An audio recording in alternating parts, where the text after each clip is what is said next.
Ano nga ba ang aming low carb meal pampamilya po? Dahil lahat na po kami ay naglo-low carb, ito po yung para kay pastor, sa aking husband, ito naman po yung sa akin. Parehas po kaming timad pero sa aming anak konti lamang po dahil 3 beses po siyang kumakain po. Pero low carb na rin po siya. So ito po yung aming pampamilyang low carb meal. Share ko po sa inyo kung paano ko po ito inihahanda. Ito po yung ating beef.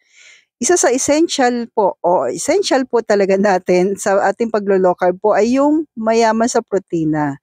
Paano nga ba pagka bawal sa inyo ang red meat? Yan, katulad din ng experience ng aking husband. Yung nung bawal pa po sa kanya, kadalasang pagkain niya po ay chicken breast, fish, yan po. Salitan na lamang po dahil nga po mataas ang kanyang creatinine.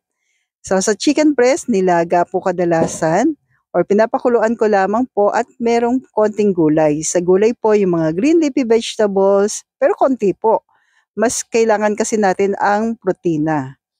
So yun po yun sa kanya po. Sa isda naman po yung mga pwede lamang sa kanya at hindi pwede na mga sinasabi po ng doktor niya po. So sinusunod pa rin naman natin kung ano yung mga pagkain na pwede at hindi pwede kapag kayo po ay merong mga health issue.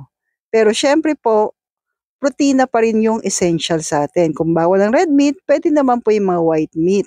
And please don't forget to like and follow po para updated tayo sa ating mga low carb kaalaman, low carb meal natin everyday. So after natin malagyan ng asin at paminta, yan, itatabi po natin siguro mga 10 minutes po para mas maano niya yung lasa po. Then, iihawin na po natin or lulutuin na natin. Wala mo ng oil.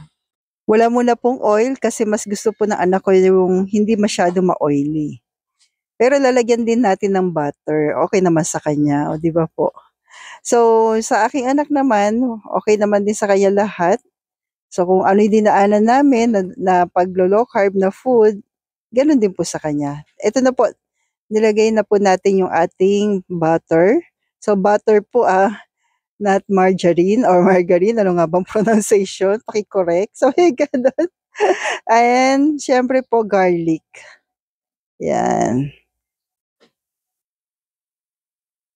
So, doon po sa then mag-add na lang po kayo time or sabihin na natin kung ano man po yung available dyan sa inyo na pwede po. So, after po nito, yan, naglalaga na rin po ako ng boiled egg. So, boiled egg po kadalasan yung pamalit namin sa rice, pero pwede naman po yung mga green leafy vegetables, pero konti lamang po, repolyo o cabbage, broccoli o cauliflower. So, ito na po yung aking sample po ng low carb meal pampamilya po. So, stay healthy, stay low carb po, and God bless po sa ating lahat.